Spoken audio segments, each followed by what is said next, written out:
Ahan mamaktada channel asige maikaidagi mayambu taram okchabaga loinana ikoknona khurumjari. Ngasisu mahusagumna yamna nungairaba horror story ama puduna lakjari. Wari asige mabingna FAIBOK. Wari asibu ibirakpana AMIT KUMAR HUIDROMBA. Adiri ma'am, wari asi kari kamdobage haibado mayam puna amu taminarasi. Amamba athengba ahing amada yamna kina makut ado kiman bagi khutum ta sinuna nupi macha baby rani do tomina makhong wangna thangatun halai adubo mahangna chaliba lambi asigi akoibadadi kari leibano karimata khangba natte peri su tawri kiribanina adubo kanasu laite kanasu udi aduna mabukningda mama mapabu thengnerabadi khandana yamna kina chatli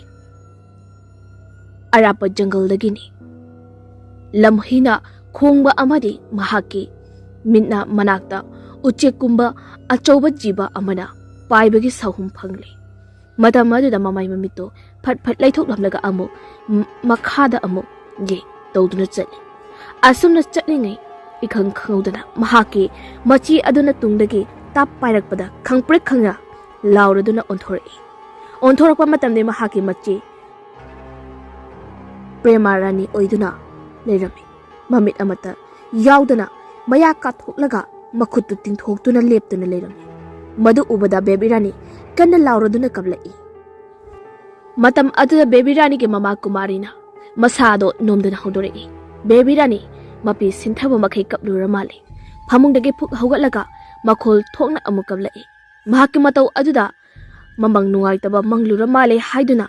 kumarani macha adubu konsinduna thembiri nakang phamung amadagi mahaki mapa pankasna kaidorage hangla ami kumari khangde mangno aitaba mangluraba mali pankasna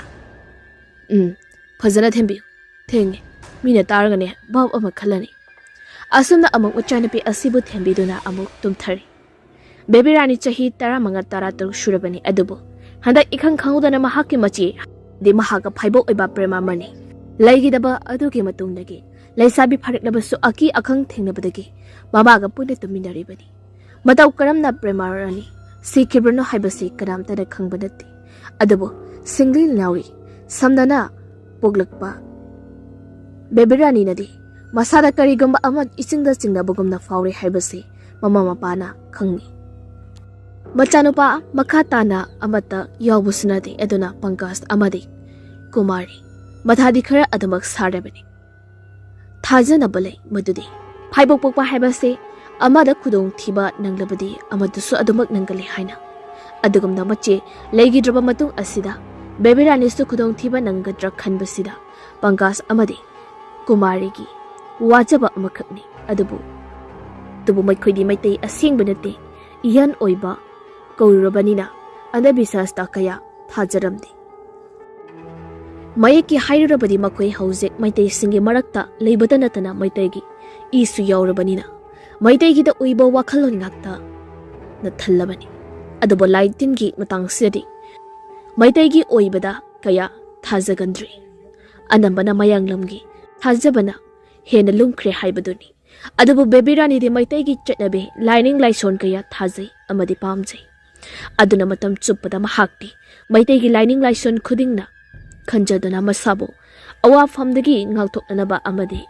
awafamda tadana bahotnaji adubo baby rani hauji masada ihai hainadaba amadi mangonda atamnana kihan khangalakpagi thodok kaya ase thengnarakni mado bahaki maba mapa ani sinadi kaya thajagandi angangni haiduna hekta leithoi nomusu baby rani school halakladuna waraduna phamungda heptuna pothai mamaga mapagadi ingkholda thabak suduna leiri asumna leiringe matamda baby rani so phiga hongdoktaba makhai ware haiduna phaijubtu mathaba phawbo chingkhatuna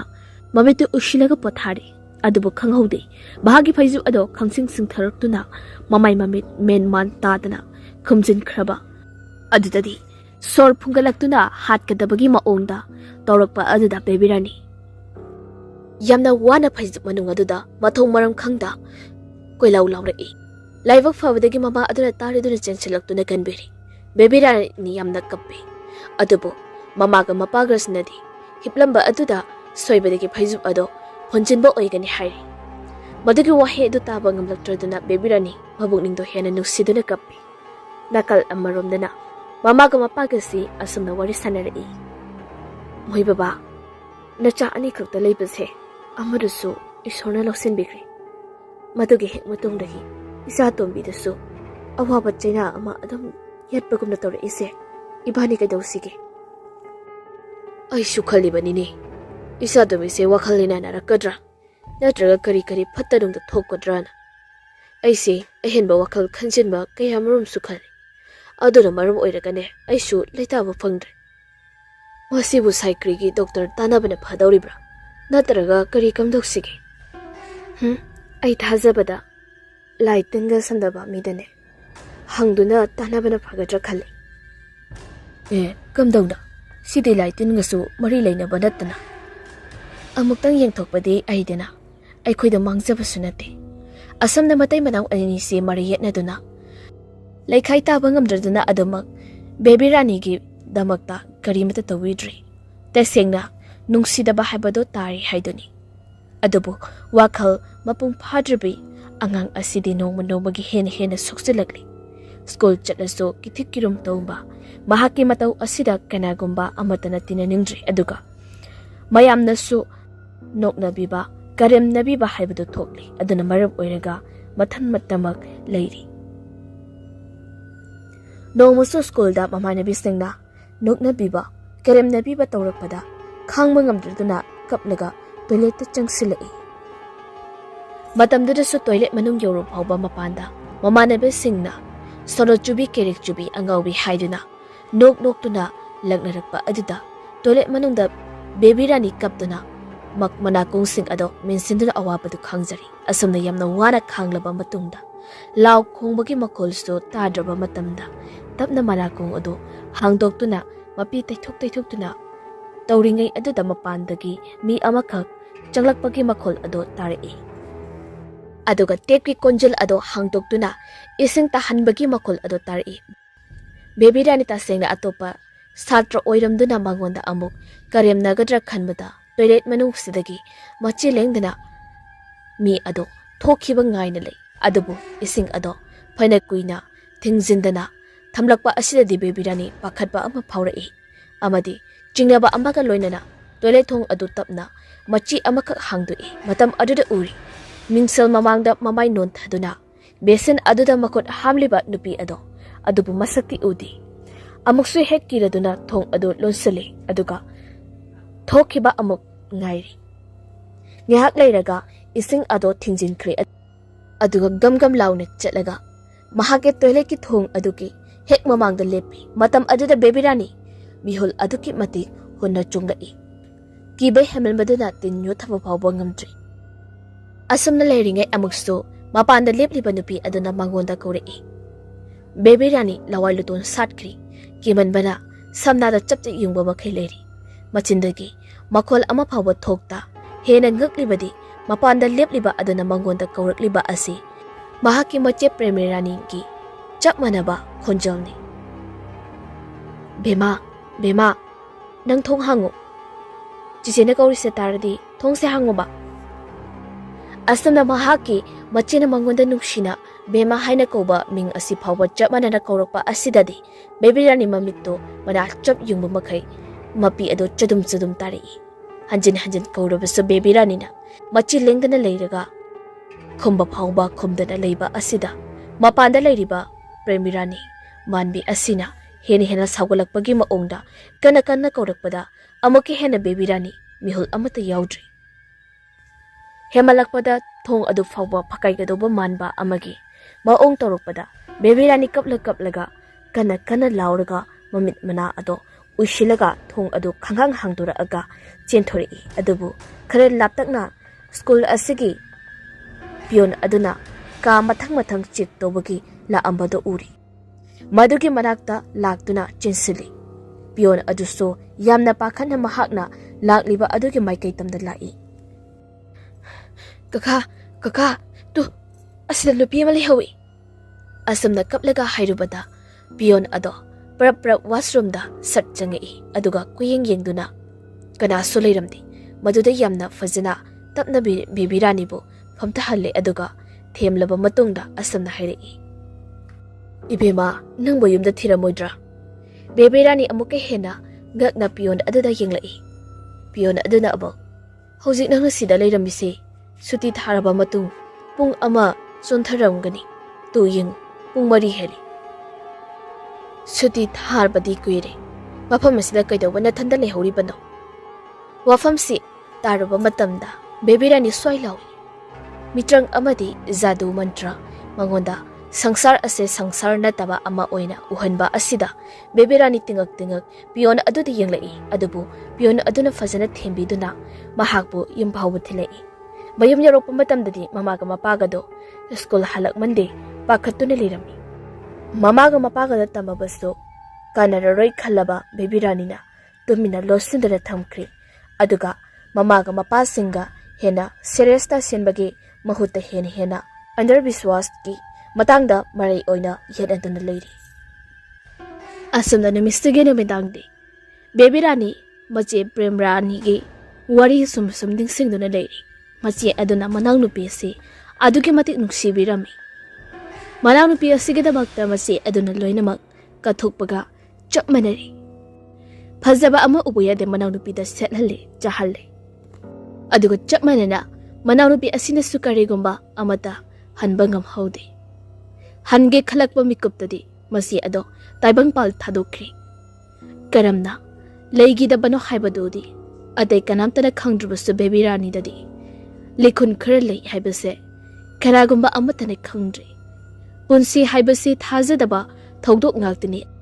Adugi manung chenna Baby Rani amadi Prem Rani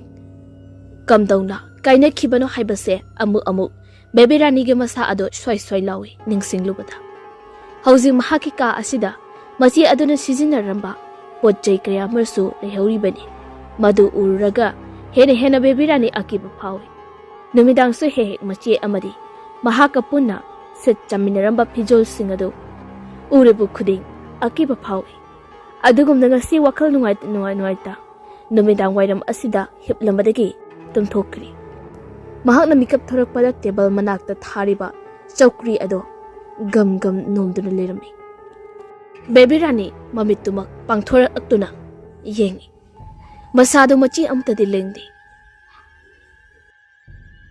Yasang lapagi mamsalak pamatamni mamli tauba marakta nomliba chawkri adu khakni mamna oina uriba. Badu urubada amu Baby Rani ki mipai haubada haurakli. Mamit ado mikup ama fawba kupti munni yengduna lei. Adubu ikhang khangawdana ka ase mai fat ngalakpada soilawba makai phamangdu da chongi. Kumari ibema nangbu haren tumba yakidro. Baby Rani sor sang honto aduga mama aduri yingi. Hogolo larika do nihaktang paro saksu thongadawni chaknane hektane hanjilakani. Baby Rani kemte khomde phamudagi tapna hogolo aduga ngasai mekhai nomduna lehoba chawkri aduda fat yengi. Handakti masi amata lengamdre madu yengna Baby Rani masama u adu fresh ohenba oina ka adudagi thoraktuna mamai mamit ado hafet ta thokli. Mahaki mapa adudi tibida pau yengduna leiri. Mama aduso cha isin thongnaba sem saba hokri. Aduka Baby Rani di satri oiribani na mahaki kada amuk changsalaktuna chawkri duda ngikfam thei aduga lairik sing adu puthoraktuna lairik pananaba sem sari. Asamna lairik pananaba horakpada lairik maraktagi photo amakhak fat paithoraktuna bakada upsinduna tai. Karibu oirabano haiduna Baby Rani makutuna yeng luba matamda Prem Rani gi nokfet tawba photo ado oiduna lirami. He pukbinaba machi asige saktam uruba khudi ningamdaba nungsiba pokpadi lairadana aki akhang hena akiba pokpadawna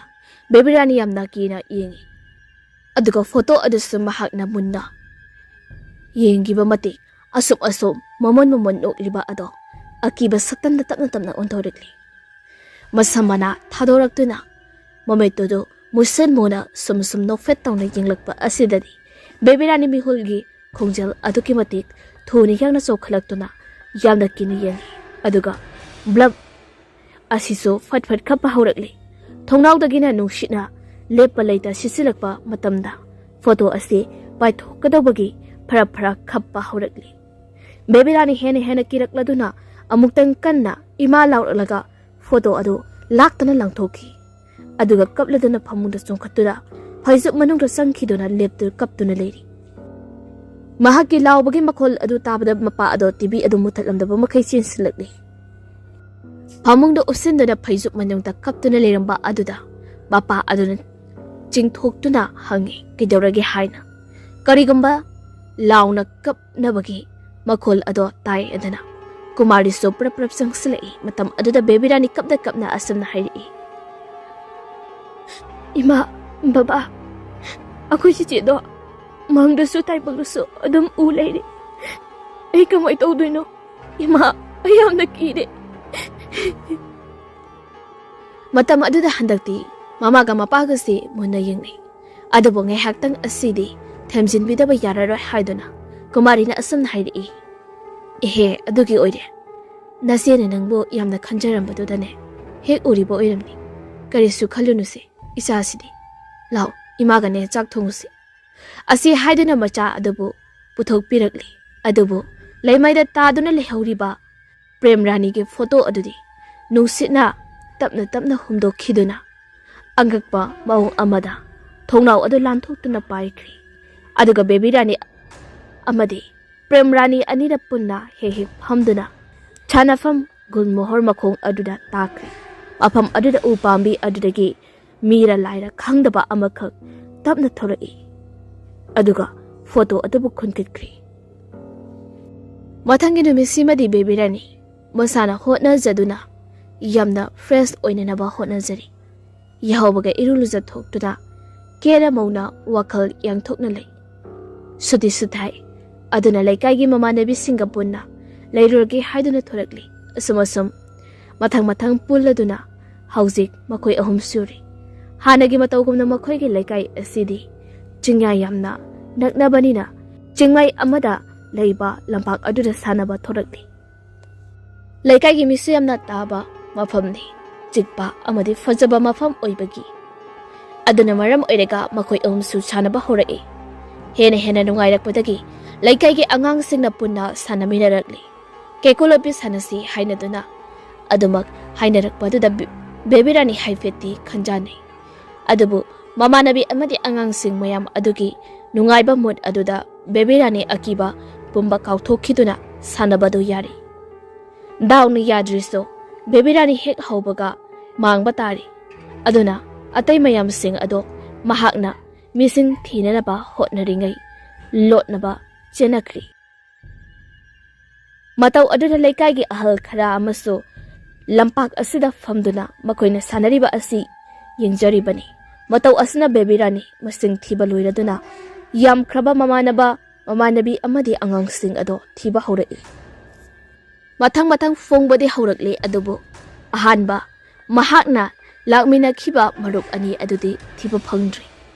Phamalaktaba asidadi bebirani pakhalai. Atay ahal singdunadi haidri. Aduga angangsing sumoyna thokpa langduna kheduna sanaduna amuk leithokri. Hausi mathanta bebirani thiba hauri. Phanglaktaba asidadi kirakladuna pakhaladuna lampak lomda thoraktuna ahan singduda haigena chen thorakli. Aduga hena ngaklibadi lampak ase kanamta leiramdri. Bebirani do soilawi adugi matik ngakri. Chansat chatuna akoi basida koi chin-chenduna kana leibuna haina thirakpadadi kanasu udri. Bebirani hausi aduki matik mi paiba ama foklabani. Adubo kaina thangda lampaki batayde kanagumba amakak chattuna leiramba aduda sensinduna sword ado thabit hono makai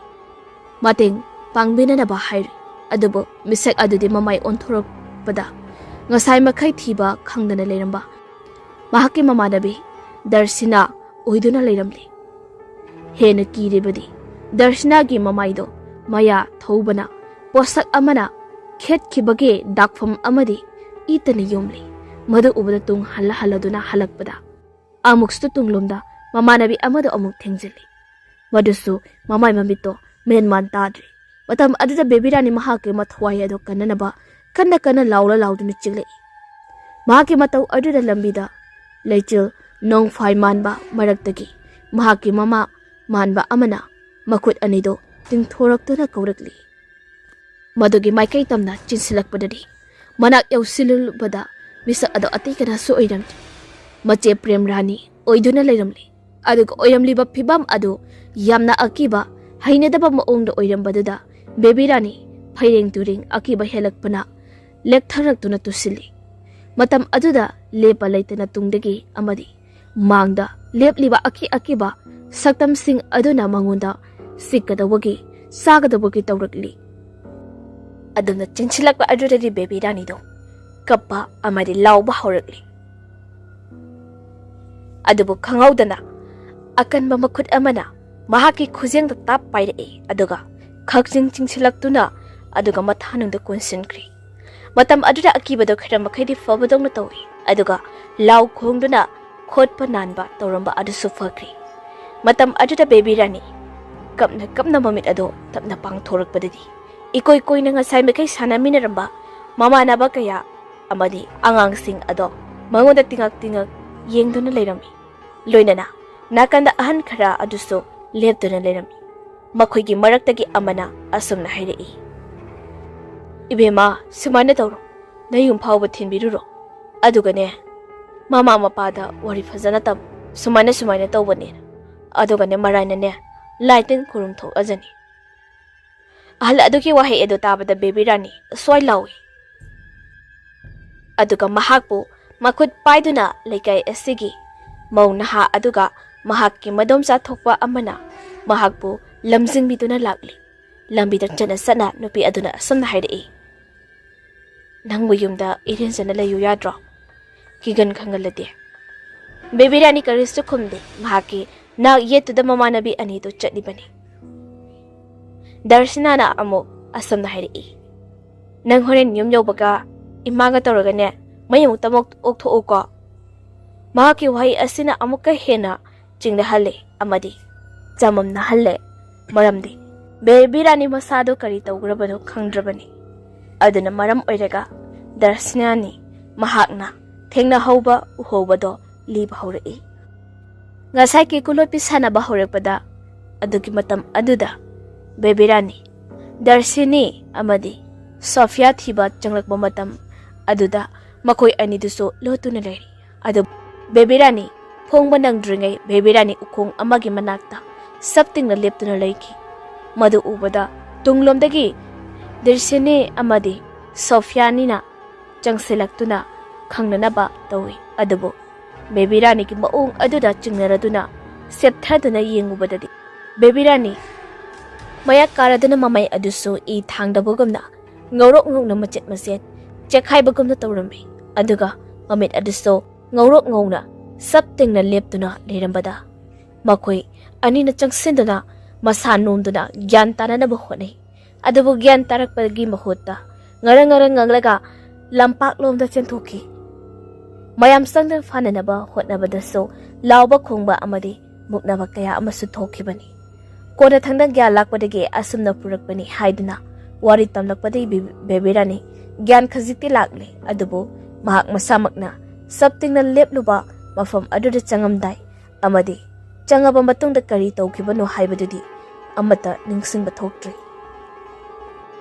Asumna wakhal gyan mangladuna yumdi yaurakli. Yum yaubagadi thaudok ase hairekpa matamda handakti pangkas panthaduna leitri khudakta ahiba amaiba ama kaururage haiduna chenkri.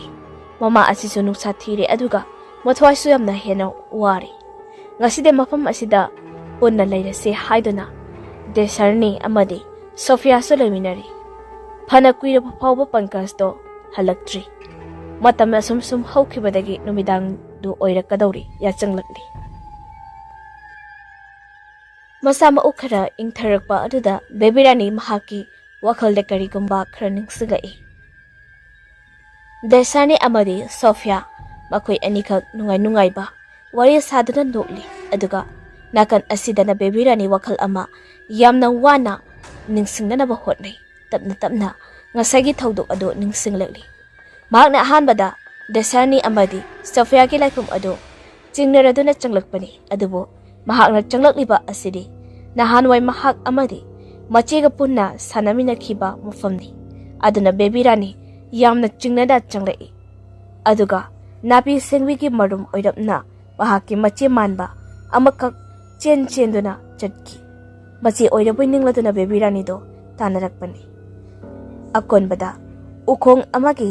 ꯅꯥꯀꯟꯗ photo ꯑꯃꯈꯛ ꯄꯥꯏꯗꯨꯅ ꯂꯦꯞꯂꯤꯕ ꯑꯗꯣ ꯎꯔꯛꯂꯤ ꯂꯥꯞꯇꯛꯅ ꯂꯦꯞꯇꯨꯅ ꯃꯍꯥꯛꯀꯤ ꯃꯆꯦꯕꯨ ꯀꯧꯏ ꯇꯨꯡꯗꯤ ꯑꯣꯟꯊꯣꯔꯛꯇꯦ ꯑꯗꯨꯕꯨ ꯈꯨꯠꯇ ꯄꯥꯏꯔꯤꯕ ꯐꯣꯇꯣ ꯑꯗꯨꯗꯤ ꯎꯔꯤ ꯃꯗꯨꯒꯤ ꯐꯣꯇꯣ ꯑꯗꯨ ꯃꯍꯥꯛꯀꯤ ꯃꯆꯦꯒꯤ ꯐꯣꯇꯣ ꯑꯗꯨꯅꯤ ꯃꯗꯨ ꯎꯕꯗ ꯑꯃꯨꯛꯀ ꯍꯦꯟꯅ ꯕꯦꯕꯤ ꯔꯥꯅꯤꯗꯣ ꯃꯍꯥꯛꯀꯤ ꯃꯆꯦꯕꯨ ꯀꯧꯗꯨꯅ ꯆꯤꯟꯁꯤꯜꯂꯤ ꯈꯔ ꯅꯛꯁꯤꯜꯂꯨꯕ ꯃꯇꯝꯗꯗꯤ ꯃꯤꯑꯣꯏ ꯑꯗꯣ ꯐꯠ ꯑꯣꯟꯊꯣꯔꯛꯄꯗ ꯃꯃꯥꯏ ꯃꯃꯤꯠ ꯑꯗꯣ ꯄꯨꯡꯀꯥꯏ ꯀꯥꯏꯔꯕ ꯃꯍꯥꯛꯀꯤ ꯃꯆꯦ ꯑꯗꯣ ꯑꯣꯏꯗꯨꯅ ꯂꯩꯔꯝꯕꯗ ꯃꯍꯥꯛ ꯒ꯭ꯌꯥꯟ ꯑꯗꯨꯃꯛ ꯃꯥꯡꯈꯤꯕꯅꯤ ꯃꯇꯧ ꯑꯁꯨꯝꯅ ꯋꯥꯈꯜꯁꯤꯡ ꯑꯁꯤ ꯅꯤꯡꯁꯤꯡꯂꯨꯕ ꯃꯇꯝꯗꯗꯤ ꯑꯃꯨꯛꯀꯁꯨ ꯍꯧꯈ꯭ꯔꯕ ꯋꯥꯔꯤ ꯑꯗꯣ ꯇꯝꯊꯣꯛꯂꯔꯣꯏ ꯈꯟꯈ꯭ꯔꯕ ꯑꯗꯣ ꯈꯪꯅꯤꯡ ꯅꯤꯡꯁꯤꯡꯂꯛꯂꯤ ꯃꯤꯠꯃꯥꯡꯗ ꯎꯔꯛꯂꯤ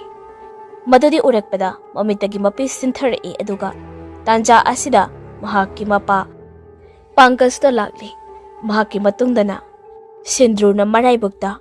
ꯄꯥꯛꯅ ꯅꯝꯕ ꯃꯉꯛꯁꯝꯗ ꯆꯔꯤ ꯃꯀꯣꯟ ꯁꯤꯕ ꯃꯈꯨꯠ ꯅꯝꯗꯨꯅ ꯂꯤꯂꯥ ꯁꯥꯕ ꯆꯩꯁꯨ ꯑꯃ ꯄꯥꯏꯗꯨꯅ ꯅꯨꯄꯥ ꯑꯃꯒ ꯆꯪꯂꯛꯏ ꯃꯗꯨ ꯎꯕꯗ ꯕꯦꯕꯤ ꯔꯥꯅꯤ ꯃꯁꯥꯗꯣ ꯏꯍꯩ ꯍꯩꯅꯔꯛꯇꯦ ꯏꯁꯥꯎ ꯁꯥꯎꯅꯤꯡꯕ ꯐꯥꯎꯔꯛꯏ ꯃꯤꯑꯣꯏ ꯑꯗꯨ ꯂꯥꯛꯂꯤ ꯈꯪꯅꯕꯗ ꯃꯃꯥꯟꯅꯕꯤ ꯑꯅꯤꯗꯨꯁꯨ ꯊꯦꯡꯂꯦ ꯍꯥꯏꯗꯨꯅ ꯃꯌꯨꯝꯗ ꯍꯟꯈ꯭ꯔꯤ ꯑꯗꯨꯒ ꯕꯦꯕꯤ ꯔꯥꯅꯤꯁꯨ ꯃꯍꯥꯛꯀꯤ ꯀꯥꯗ ꯐꯠ ꯆꯪꯈꯤ ꯃꯗꯨ ꯎꯕꯗ ꯂꯥꯛꯂꯤꯕ ꯅꯨꯄꯥ ꯑꯗꯨꯅ ꯑꯁꯨꯝꯅ ꯍꯪꯂꯛꯏ ꯁꯨꯕꯤ ꯅꯆꯥꯅꯨꯄꯤꯔꯣ ꯄꯪꯀꯖꯅ ꯑꯧ ꯃꯥꯅꯦ ꯑꯣꯖꯥ ꯃꯥꯒꯤ ꯌꯦꯡꯗꯣꯏꯅꯤ ꯃꯇꯝ ꯑꯁꯤꯗ ꯑꯃꯥꯏꯕ ꯑꯁꯤꯅ ꯅꯣꯛꯐꯦꯠ ꯇꯧꯅ ꯍꯥꯏꯔꯛꯏ ꯃꯥꯗꯤ ꯑꯩ ꯎꯕꯗ ꯀꯤꯕ꯭ꯔꯥ ꯀꯩꯅꯣ ꯏꯃꯨꯡꯗ ꯆꯦꯟꯁꯤꯟꯈ꯭ꯔꯤꯁꯤꯅ ꯄꯪꯀꯖ ꯑꯃꯗꯤ ꯀꯨꯃꯥꯔꯤ ꯕꯦꯕꯤ ꯔꯥꯅꯤꯅ ꯆꯧꯀ꯭ꯔꯤ ꯑꯃꯗ ꯐꯝ ꯁꯨꯃꯥꯡꯈꯤ ꯍꯩ ꯂꯩ ꯈꯔ ꯊꯥꯔꯤꯕ ꯑꯗꯨꯋꯥꯏꯗ ꯐꯝꯂꯤꯕꯗꯣ ꯌꯦꯡꯗꯨꯅ ꯂꯩꯔꯤ ꯐꯅꯗꯤ ꯀꯨꯏꯔꯦ ꯑꯃꯥꯏꯕ ꯑꯗꯨꯅ ꯂꯥꯏꯌꯦꯡꯗꯨꯅ ꯑꯁꯨꯝꯅ ꯏꯪꯅ ꯆꯤꯛꯅ ꯂꯩꯔꯛꯂꯤꯕꯁꯤ ꯑꯗꯨꯕꯨ ꯕꯦꯕꯤ ꯔꯥꯅꯤ ꯍꯥꯏꯔꯒꯨꯝꯅ ꯇꯧꯉꯝꯗꯕ ꯋꯥꯈꯜ ꯑꯃꯅ ꯄꯨꯟꯁꯤꯟꯗꯨꯅ ꯊꯝꯕꯒꯨꯝꯅ ꯍꯩꯅꯤꯡꯕ ꯆꯥꯅꯤꯡꯕ ꯄꯣꯛꯇ꯭ꯔꯤ ꯁ꯭ꯀꯨꯜꯁꯨ ꯀꯥꯕ ꯉꯝꯗ꯭ꯔꯕꯅꯤꯅ ꯗ꯭ꯔꯣꯞ ꯇꯧꯔꯛꯂꯤ ꯑꯗꯨꯒ ꯃꯃꯥꯒ ꯃꯄꯥꯒꯁꯨ ꯇꯧꯐꯝꯗꯤ ꯈꯪꯗ꯭ꯔꯕꯅꯤ ꯅꯤꯡꯁꯤꯡꯗꯨꯅ ꯍꯪꯒꯠ ꯍꯟꯗ ꯌꯦꯡꯂꯨꯕꯗ ꯕꯦꯕꯤ ꯔꯥꯅꯤꯒꯤ ꯃꯃꯤꯠꯇ ꯍꯟꯖꯤꯟ ꯍꯟꯖꯤꯟ ꯎꯔꯤꯕ ꯑꯁꯤ ꯃꯆꯦ ꯄ꯭ꯔꯦꯃꯤ ꯔꯥꯅꯤꯒ ꯅꯣꯛꯈꯤꯗꯨꯅ ꯁꯥꯟꯅꯖꯕ ꯑꯗꯨꯅꯤ ꯑꯗꯨꯕꯨ ꯊꯪꯅꯕ ꯃꯤꯀꯨꯞꯁꯤꯡꯗ ꯁꯛꯇꯝꯁꯤꯡ ꯑꯗꯨꯗꯤ ꯅꯤꯡꯁꯤꯡꯒꯤ ꯈꯜꯂꯨꯕ ꯃꯤꯀꯨꯞꯇ ꯍꯥꯏꯐꯝ ꯈꯪꯗꯕ ꯃꯤꯄꯥꯏ ꯍꯧꯕ ꯑꯃꯅ ꯊꯨꯝꯍꯠꯈꯤꯗꯨꯅ ꯃꯁꯥꯗꯣ ꯇꯧꯐꯝ ꯈꯪꯗꯕ ꯇꯣꯏꯅ ꯊꯣꯛꯄꯅꯤꯅ ꯅꯤꯡꯁꯤꯡꯕꯗ ꯀꯥꯎꯊꯣꯛꯅꯅꯕ ꯍꯣꯠꯅꯖꯩ ꯑꯁꯨꯝꯅ ꯐꯝꯗꯨꯅ ꯂꯩꯔꯤꯉꯩ ꯗꯔꯁꯅꯤ ꯑꯃꯗꯤ ꯁꯣꯐꯤꯌꯥꯗꯨ ꯆꯪꯂꯛꯏ ꯏꯕꯦꯝꯃ ꯅꯪꯕꯨ ꯅꯁꯥ ꯈꯔ ꯅꯨꯡꯉꯥꯏꯔꯕꯣ ꯑꯩꯈꯣꯏꯗꯤ ꯅꯪ ꯎꯗꯕꯗꯨꯗ ꯆꯪꯂꯛꯏꯅꯤ ꯀꯩꯗꯧꯔꯖꯥꯠꯅꯣꯅ ꯅꯨꯡꯉꯥꯏꯔꯤ ꯑꯗꯣ ꯏꯁꯥꯁꯦ ꯏꯅꯝ ꯅꯝꯁꯤꯜꯂꯤ ꯏꯍꯩ ꯍꯩꯅꯤꯡꯗ꯭ꯔꯤꯌꯦ ꯁꯣꯐꯤꯌꯥꯅ ꯑꯗꯣ ꯍꯥꯏꯐꯦꯠ ꯆꯠꯊꯣꯛꯎꯕꯅꯗꯤ ꯐꯅꯤꯌꯦ ꯈꯪꯗꯦꯗ ꯏꯃꯥ ꯍꯣꯏꯅ ꯑꯩꯁꯦ ꯆꯠꯊꯣꯛꯀꯅꯨ ꯆꯠꯅꯤꯡꯂꯕꯁꯨ ꯃꯣꯏꯒ ꯆꯠꯁꯤ ꯍꯥꯏꯌꯦ ꯑꯗꯨꯅꯅꯤ ꯗꯔꯁꯤꯅꯤ ꯑꯗ ꯄꯥꯎ ꯑꯃ ꯇꯥꯅꯤ ꯀꯩ ꯄꯥꯎꯅꯣ ꯂꯝꯄꯥꯛ ꯅꯥꯀꯟꯒꯤ ꯑꯕꯣꯛꯇꯣ ꯆꯣꯏꯔꯣꯜꯂꯣꯏ ꯀꯩ ꯑꯣꯏ ꯅꯣꯏ ꯏꯆꯦꯒꯤꯅꯦ ꯃꯤꯡ ꯄꯟꯕꯗ ꯄꯪꯄꯟꯗ ꯄꯜꯂꯦ ꯍꯩ ꯂꯩꯀꯥꯏꯒꯤ ꯃꯤꯅ ꯆꯤꯕꯣꯟ ꯉꯥꯡꯅꯩꯅꯤ ꯋꯥꯍꯩꯗꯨ ꯇꯥꯕꯗ ꯕꯦꯕꯤ ꯔꯥꯅꯤ ꯁ꯭ꯋꯥꯏ ꯂꯥꯎꯈ꯭ꯔꯤ ꯂꯋꯥꯏ ꯂꯨꯇꯣꯟ ꯁꯥꯠꯈ꯭ꯔꯤ ꯃꯤꯜꯒꯤ ꯈꯣꯡꯖꯦꯜꯁꯨ ꯊꯨꯒꯠꯂꯛꯂꯤ ꯃꯃꯤꯠꯇ ꯍꯅꯨꯕꯤ ꯑꯗꯨꯒꯤ ꯃꯤꯌꯦꯡ ꯑꯗꯣ ꯁꯪ ꯎꯔꯛꯏ ꯍꯅꯨꯕꯤ ꯑꯗꯨꯅ ꯌꯥꯝꯅ ꯉꯛꯅ ꯑꯀꯤꯕ ꯐꯪꯅ ꯃꯉꯣꯟꯗ ꯌꯦꯡꯂꯛꯈꯤꯕ ꯁꯛꯇꯝ ꯑꯗꯣ ꯍꯧꯖꯤꯛ ꯑꯃꯨꯛ ꯃꯤꯠꯃꯥꯡꯗ ꯎꯔꯛꯏ ꯃꯗꯨꯅ ꯃꯔꯝ ꯑꯣꯏꯔꯒ ꯀꯥꯎꯔꯒꯦ ꯈꯟꯈ꯭ꯔꯕ ꯋꯥꯈꯜ ꯑꯗꯣ ꯅꯤꯡꯁꯤꯡꯂꯛꯄ ꯍꯧꯔꯛꯂꯤ ꯃꯗꯨ ꯍꯧꯔꯛꯄꯗ ꯕꯦꯕꯤ ꯔꯥꯅꯤ ꯇꯧꯐꯝ ꯈꯪꯗ꯭ꯔꯗꯨꯅ ꯐꯝꯂꯝꯕꯗꯒꯤ ꯄꯨꯛ ꯍꯧꯒꯠꯂꯛꯏ ꯑꯗꯨꯒ ꯀꯔꯤꯃꯠꯇ ꯍꯥꯏꯔꯝꯗꯅ ꯃꯁꯥ ꯑꯗꯣ ꯎꯪꯂꯒ ꯏꯃꯨꯡꯂꯣꯝꯗ ꯆꯪꯂꯛꯏ ꯃꯗꯨ ꯎꯕꯗ ꯃꯃꯥꯟꯅꯕꯤ ꯑꯅꯤ ꯑꯗꯨ ꯇꯤꯡꯒꯛ ꯌꯦꯡꯗꯨꯅ ꯉꯥꯏꯍꯥꯛ ꯂꯩꯍꯧꯏ ꯑꯗꯨꯒ ꯑꯃꯨꯛ ꯏꯟꯅꯔꯛꯏ ꯀꯩꯗꯧꯔꯒꯦ ꯃꯥꯅ ꯏꯃꯨꯡꯗ ꯑꯣꯏꯅ ꯐꯝꯃꯨꯁꯤ ꯍꯥꯏꯔꯤꯁꯤꯕꯣ ꯕꯦꯕꯤ ꯔꯥꯅꯤ ꯃꯆꯤꯟꯒꯤ ꯃꯈꯣꯜ ꯑꯃ ꯐꯥꯎꯕ ꯊꯣꯛꯇꯨꯅ ꯃꯀꯣꯛꯇꯃꯛ ꯅꯣꯝꯗꯨꯅ ꯆꯪꯂꯛꯏ ꯃꯍꯥꯛꯀꯤ ꯃꯇꯧ ꯑꯗꯨꯗ ꯁꯣꯐꯤꯌꯥ ꯑꯃꯗꯤ ꯗꯔꯁꯤꯅꯤ ingak-ngakna yengduna le inaraki. Imungda famungda famlaga baby rani ki ungduna leiba matau aduda mamanabi ani ado tawfam hena khanglaktre. Ka aduda Desini koichat chatuna lei aduga Sophia amadi baby rani famduna lei. Mathang Desirani na paklangda thetliba laising ado table thamliba pot chaising ado upu phiako kayado sum yingdai adabo upu makha aduda langtruk langba karino ma manba ama ado ubada pakthaduna makutuna thinjenduna kholle aduga puthorei. Desini sidi sepremigi photo ni wahe ado amung tabada baby rani mi pai hauri.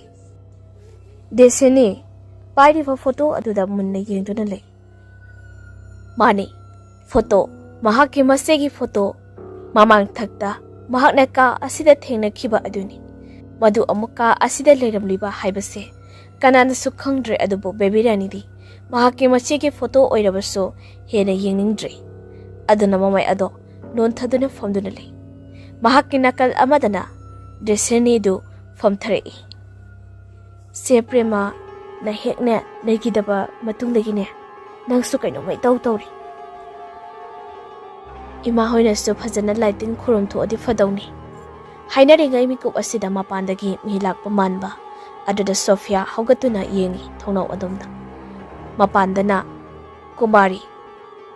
Bangas amadi amaiba adu leptuna wari sanari. Amaibana Kanarangana laki tawuni para hek amuk taraba. Kaisu kaidida oja adu oja ngasina loira doiro thorumse. Ngasina pungloi losilaki. Ado amam atheng achikpa mafondadi lehenganu ko. Hoi oja. Asunda makhoi wari do tari. Thorumsu ngasi adum losili. Aduba baby rani di hanagi punsida hanjilakpa ngamdri. Amaromda amaiba asina baby rani hoigi thongal wang malan ba khuding laptangna uriba lampak adumdagi mi amakhakna itattatana mangonda yengduna lehauba ado ngasi su uri mataw aduda amuksu chingnaraduna ngasi de aroiba numit ka oire khangdadi khanglage matagumna lampak aduda cycle ado thausilei adubu lamna uramba mi ado uzaw amagi maromda changkri prap thausilabaso cycle oibanina yausinba ngamdraduna yausilakpa matandadi kanamta leiramdri amaibado handakti soilawi karino madi khungag asida leiri khangli aduna mahaki thauramsu loibadi loirabani adubo chingnariba asimatanga koklabadi khanduna amaibasi ikoina kuyeng bahaurai asum yenglakpada baby rani bo gihan khiba mauna ha ado hek thengnari Batil macha ama tawduna lampak mayagi pukri duda lakpani mahak adu ubada amaiba aduna asumna kauri ibema kinumta hangiba kari oirabano soisi yung kay gatabo asomda kan sigi nataba asomna may amasina mahakna lepliba jaga swaida khudombi thinduna taglai laitebo ado abo ahal amaki yumdi lampa sigine loisilakpada lei madu tabada amaiba si soilawi chingnaba pumba madudagi soidina oigani haiduna kupna khalai asigine sambale asigi wangmadara mani mathanta leibani meyamna leikaina yamnaga punna leise yumse sabirage meyamarakta leyu haibasu yadi ay amukta changlukigi matam aduda mauna ha aduso amaiba ado ningsinglakli baby rani bu matam changna layingbiduna ningsing halakladuna mahakna amuk makhawahang hanglai tada se isa baby rani layingbadu natro aw mane tada angang do kaino ba itaw tawri tada da khara amukta yingsinbi masi aduna hek laikidabadaini masi adusune yamna nuksiba angang nido asumna wari sanari ngai hanubi adugi mahaki khangpoksang adudagi septharaduni jinglai maungna ha adugi pakum piramdana amaiba ado prap chatkhri Samdana amaiba aduki nupi angang amadi masu phawdu mayumda leifam khanglaktaba haurakli anaba matamda pikliba masunuba maron kabak kabak sabakta tulakpata ngairiba ado senaba ngamdri mathanta ahangba jaga amada kanaguma mi amaga sanaba manba adammak leiramlabani madu amaiba aduna tamlabasu amaiba adugi lausing pangkalna khangdokpa ngamdri adugumna ngasisu amaiba asina halakpa yaraba matam asi phawba halaktaba asida mahakki nupi ibetombe amadi masunupa mangal pamduna thongalda tholai thongalda leptuna ngaiduna leiringai mangan nokpa lawba haurai angang oiriboi ningduna khando amabani adubo mangonda kanagumba amana laknaraduna haraubagi maong torokpa asida ibetombe chingnaraduna mafam asidagi khara amu chatoktuna lei matam sidasu chakmadana agang asina uthak amada yingkhatuna makhutuna khattuna kauraga laknabagumna nokheduna torokpada ibetomida pakhatpa phaurakli khonglai thuna imungda changle e aduga mangonda leptuna machanupa mamaubo kauthokuna khoiju lekham thadoktuna angang asibu okthukali matam aduda angang asi tumlenglaktuna mamana poduna tumnanaba themba changkhri ibetomi ki machanupa thanel jauna asam hairi aina di babado phariyamna hairabani bhaki thabak si toklona irenjana akhang hei tawragane lusing khrasi haiduna adubu sunga yadeba migi sebani migi awa ana mateng pangwani haiduna dum lei aduga hosina hanagumda manadaba imung sida karigumba ama dum thole ima aidi habidi haini haiba ngangba wa taraktradine kyana tai chariko asumna yamna sauna janki ibeto miso nungaitane lehowi horendi mapuroiba halakbaga wari pumbasi saduna afafata khanareke khanduna lepli adubo handaksu wakalase khana leiringai athapada amukta tatriba nungshiraba isaigi sur amakak tarai madu kadamdagina haiduna ibetombi dong hekti khali adubo ikire kire ichingda chingnaba amagi wakhalna homjelaktuna ibetombi imungda praprak chinglaklaga phamungda famduna leikri samdana amaiba asina hanubi adugi yumda hek changbaga yamna fibam chadraba manjunaraba yum asigi moong matau aduki mati angak phawkri hanjin koba matamda thoraktabada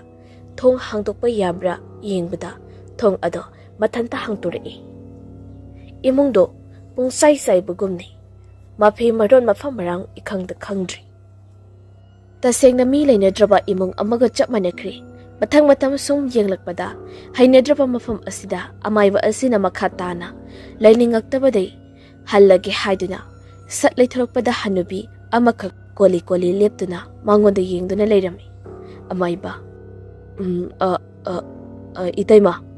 itaima gi yumla hanubi adu wa machet amata ngangdi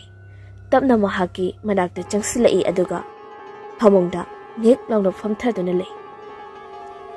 itaima ekta koragi warobina adu mafam ase itaima gi yum oiradi ai itaima da karigumba wa kharadi hangningi hanubi adu tapna mahaki mon makhada makut adu khumjinduna aduga makhutta karigumba ama paiduna puthurei madu haifet yengbada ngaksamgi nupagi lik mali madu ubada amaiba asin hanglei itaima karino lik natro duba lik to kaidharagi itaima premrani asamna yamna thazadana hanubi asina premrani haidana herakpada amaiba si here hena chingnaraktuna mamitu kuptaba makhai liktudi yengi aduga hanubi adudagi lawi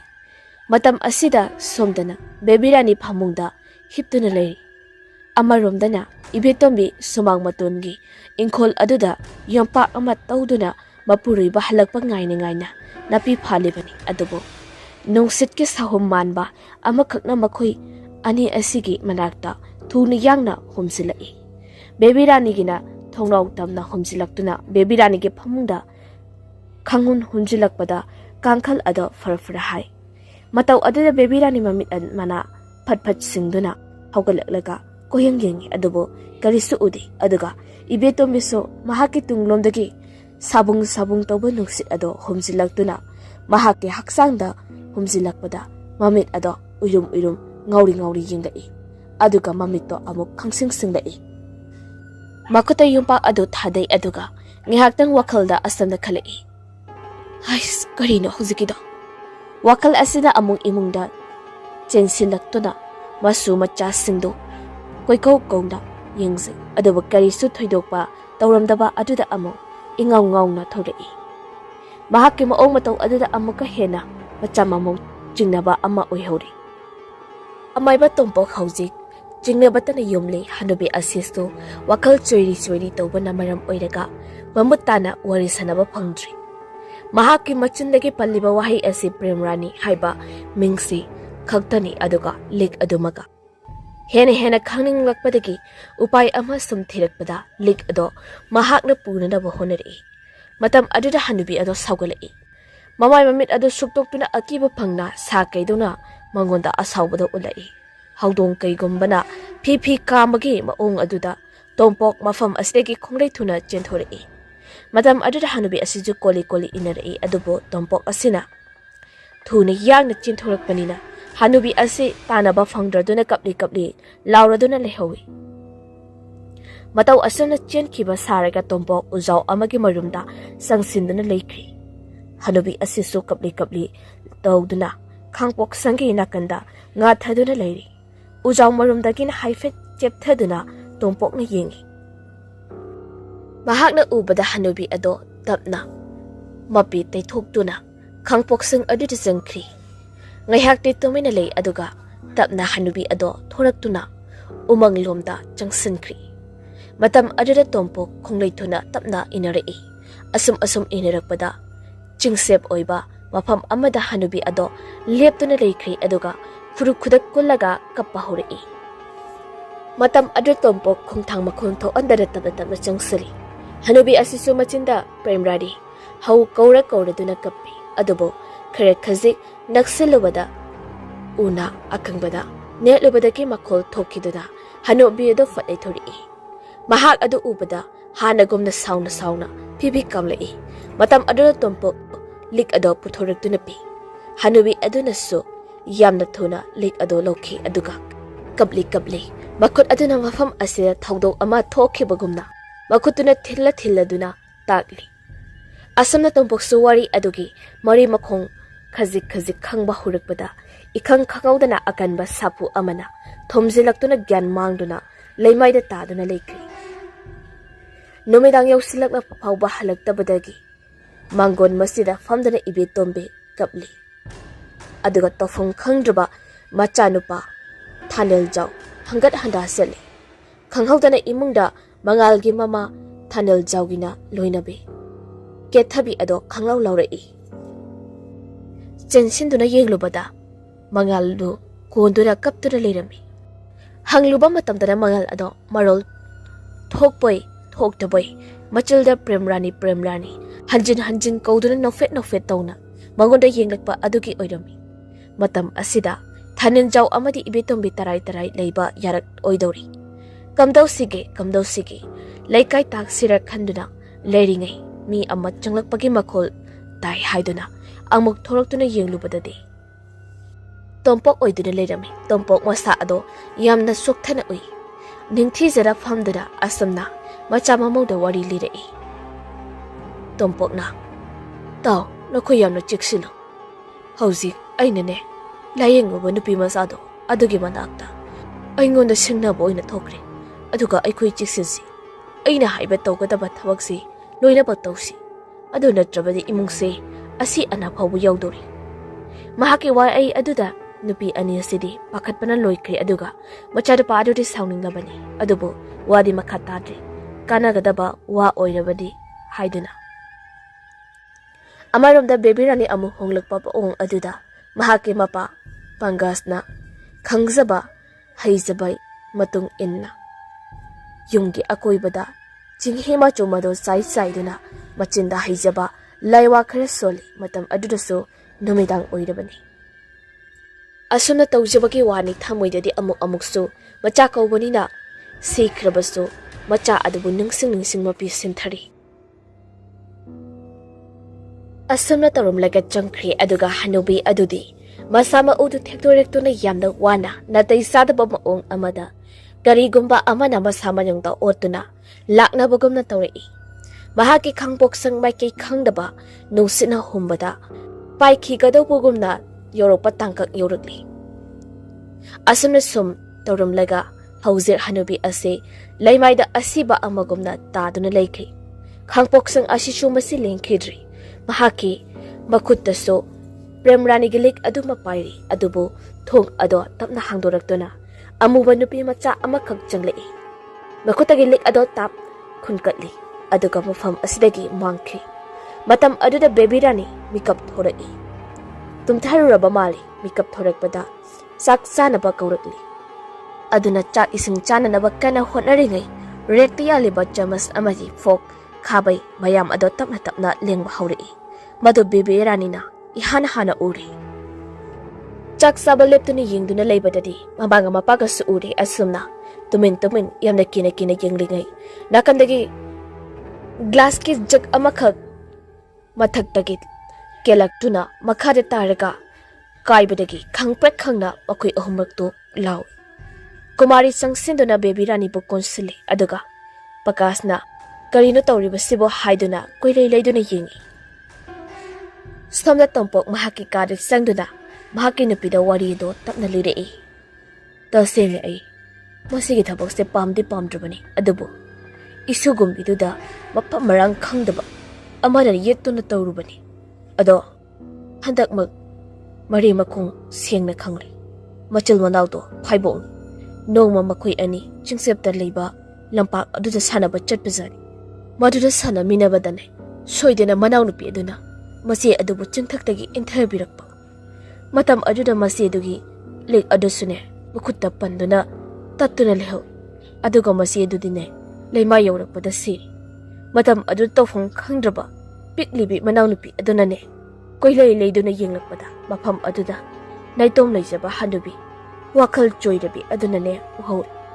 maduda amka hena kiradunane manawnupi ado mafamduda kichenki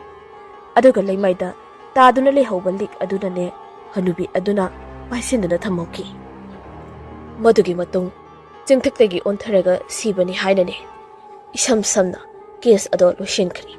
adubu thawai aduna dine hauzik otpa naiba leptri lepkrani khalubani adubu yaroi maramdi machul manaw ani se phaibokni amagi mihul amana holi adunane yamna chetpa mari ama semlabani nane angang nupi masaduda hena tamthiba saklon sayon kaya ama tawrakpani hauzik su thawai adunane mahakat naknaba misingda tongsinduna lila kaya ama sanarkadori aduna pungnamak sigi phananaba mateng pangnuba ai amadi aigi imung sidasu mahaki yeknaba oigadori aduna nakhoi chiksil waising ase hairamlaga tompokto mapanda thoki kaisu thoidokpadi hairamdi adubu yungi akoibada asingba ising mantra solaba amana ikoi koina saisilamlaga mahaki cycle adu tapna inthoraklaga thaudorai thawna ningsingla inga saimana wanthakraba matungda hanubi aduna mahakpu gyal laknaba seba tawiba amadi wari pumbado libirambado adubu kuihaude amama marak asida cycle thorakpada tungmang khangdana saum ama adum phawba haurakli maruda tompo machinda murum sonba leptana cycle ado thorakli amaromda hanubi ado baby rani ki thongalda leptuna leiri hauzik mahak mangolda premier ki thawai sangkri tamthiraba but plate amagi saklon lauduna hanubi asi yum asida tapna changsali aduga imungdana baby rani mama mapa makoi ahum thongnaw adu seta lonsidura kari tawgadabano khanari aduga amaiba adugi yumdasu karigumba mahausa nataba ama thokpa haurakli nupi masa ambakang yumgi akoibada nungsiraba sur amada isai sakla dunu chakli madu tabada kethabidi kibuna loiri masa adu pamkhatuna bakong manakong mensinduna leri aduga thanen jauna thongnaw adu chena lonsinna ba hotnari adubu mahaki mapuroibadi mafam sidagi makhoida taklamdana chatkhre khanglaba ibi tombidi isuk thana mafam aduda leiri isai ngangliba adot lepti hauzik tompok lepa leitana thorakpana bebirani khoigi leikai ado yorakli mahak yoksilakpagi samil phanglakpada hanubi ado nokfret tawi sumangda leplamdagi marum amada jangsinduna mangkri Pangas wakal amata thoktrabana lai oiromi oiro hatlagi haiduna thongjinba panda machin taruk panba long ado paiduna phamlaga ngaiduna leiri aduga mapandana premrani gi khonjalda mama mapabu kawri mahaki khonjal adu tabada kumari yamna ngakna mapira chenduna Pangasda yenglai adubo Pangasna de langanu haiduna ingit piri khoirang naraba kumari tawham khangdraduna inafi ado machinda siktuna macha premrani bo uningbana ngawrakli premrani ima baba ila I thongangu ai changlaki nadawna kaida ai noibu yam uningi asi haiduna thong ado dangdang thilai khangba ngamdraba kumari machanapi ado imungdagi kauraduna thoke haida hotnarai adobo Pangasna phajinduna kanna thamni matam aduda mapanda leiriba premrani asum kaurambadagi kablakli mahakpu changhanbiyo karigidamak macha mahakpu mapanda thambiribano haiduna kapna ngangba haurai madu tabada puba ngamdraba kumarigi thamoidugi su machabu uningbana ngauraduna phiring songduna khangi asumna manung amasung mapanda tongrari baba ong asida phamungda famduna leiriba bebirani nasu maya chiksinduna kaptuna khangli matam asidadi mahakna matam kayagi mamangdagi kauthoklagi khanba wakal ado loinamak ningsinglali mahakna soibadagi inthakiba amadi kanamtada ngasi phawba haidoktana lakpa kaya ado ningsinglagli tompokti cycle ado thaujilaktuna sumangda khami kanasu leitraboi natragna tumthakraboi khanduna prapor kakhalai aduga thong aduda dangdang thinduna kawi mahakna kauriba ase imungda leiriba Pangas amadi kumari nadi premrani gi khonjal oina tari amasung Pangas to makuta long ado chena paiduna thingadabagi ngaiduna leiri aduba laibak fabadi bebirani nadi lakliba asi amaiba adune khanglakpadagi phamungdagi fat kumthari Pangas to khangba ngamdruduna thong ado hangdogi long ado thillagi haiduna tawrakpa mikapta bebirani na ojamaibani haina laurai adubu hangdokluraba matung amadi thintokluraba long ado khangba nanghodraduna thong ado hangdoknaba kana insila namsila amaiba aduso thinkri adu ubada makhoi pumnamaktu yamna kakna yengnari amaiba leimaida longna tai khulai thuna Pangas long ado amuk satui matam aduda amaiba tompok anabagi chinana laurai laibak fabadagi lengjumda thinba oibana manungi sarukti soktri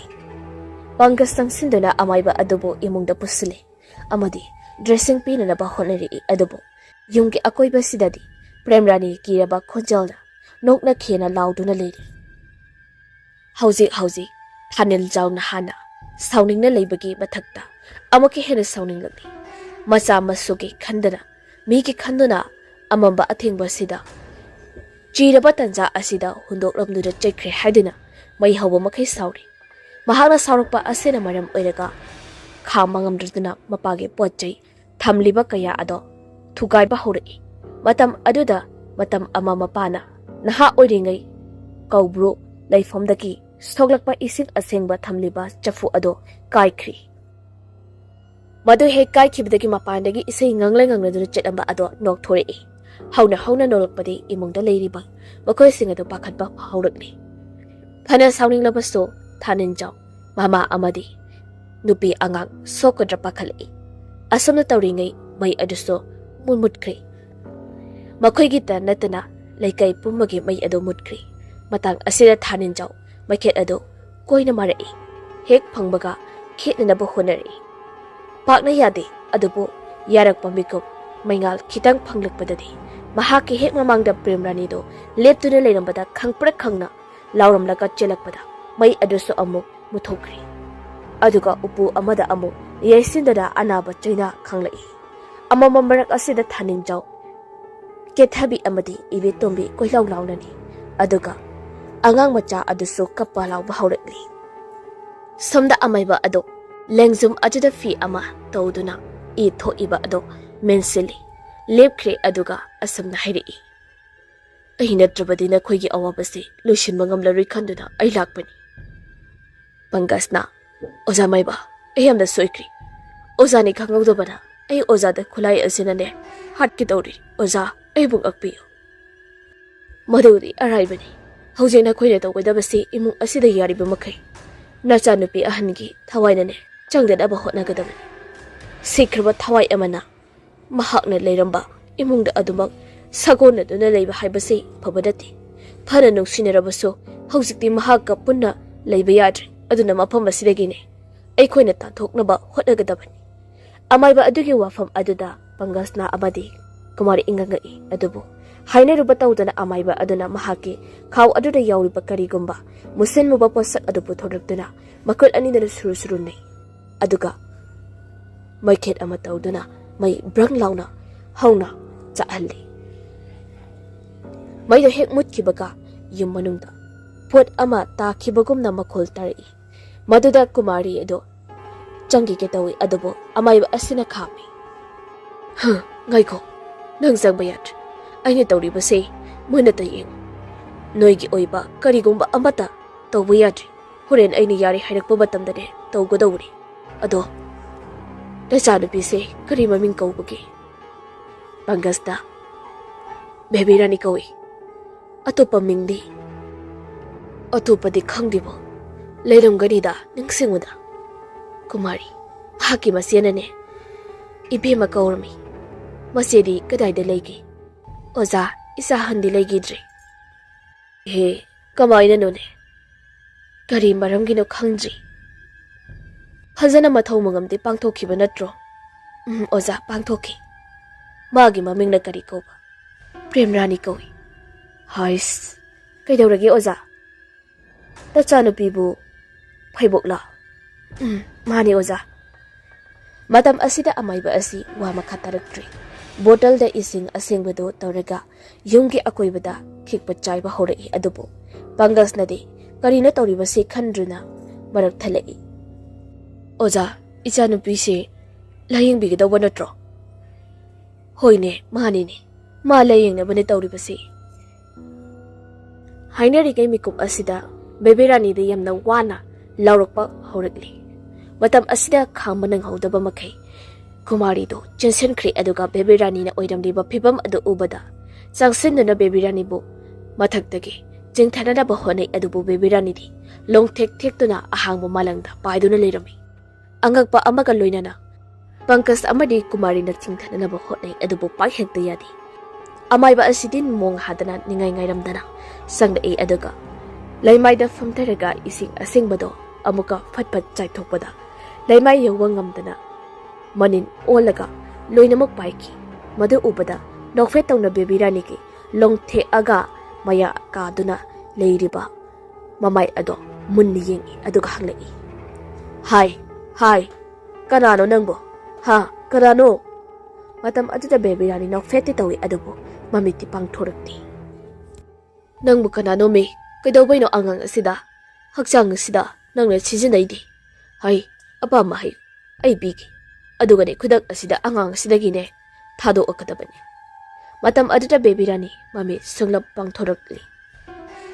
Makol ado, tasilubada, mamaga mapagas so, angagpa ama oikri. Adudagi amaiba asina direct hangsilakpadadi bebirani musin mo ba mamit ado pangthori uhang aduda. Nangbu prem rani ro bebirani ro mahaki wang asida longtek the amba bebirani mamai ado musin muna yengamlaga mamai laimaida poplauna tarai aduga sansaradana amaiba asige manakta changslei amaiba asige manak yawbudi ngamdi aduga momon tawna bebirani na astam hairi Kaidawbay na nangna aigi likon tira iside Haima tida yari bro nasagi laifam phaw nasana khangjadrido kaigino sidi mirai bakni leirai bakna tine madu tabada bebirani hauna nolai Mahaki matau adada makoi mama mapadudi angakpana pik thankri adubo panthaba tawdana amaiba asina bebirani ki khujing adi ado tap paikri aduga bebirani da munni yengduna asam hairi hosite aine tawning batawrak patabani asi hairam laga leimaida haidoktuna thamlaga leiriba ising asengba aduda bebirani ki makut ado git launi namsiri madada isingda pokpadawna zau launa lawboduda bebirani do kappa lawba tawraki madu ubada kumari do chinsilaki tawi adabu mahaki nupada khame asumna tawrakpada bebirani khangba ngamlaktraduna mahaki saktina amaiba asigi tonglomdagi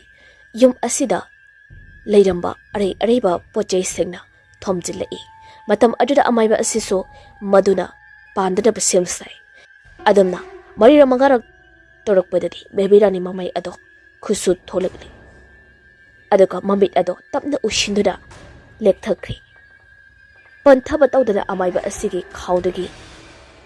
lang ahingba ama puthorek bebirani ki khudangda yesinduna kisinkri aduka asamna haire nachanu bise gyandi tarabani adubu thauramdi khara wali aduna ngasigidine aina kiramliba lang ahingbase chiksina sena biro aduga mangodagi thado halgenu haying ayu anganbada amuk ai lakke kumari oza maiba awaman matik sara kachagi ngasi adum lotion biroba madu yaroi nachanu bida changla iba thawaisi araiba oidi aduna aingondane tainarakadori yumda lehoba nupi angangsingdo ai letrabadi awapamda soidana tarani aduna ngasidi ayumdane handabi yadi noishu nachanu pisi gyana adum tarabani ngasi numidang sidangdini senar aduga ayukto amuk laage oza ado laina layung kamaina tobuno samlapa amta tambiramo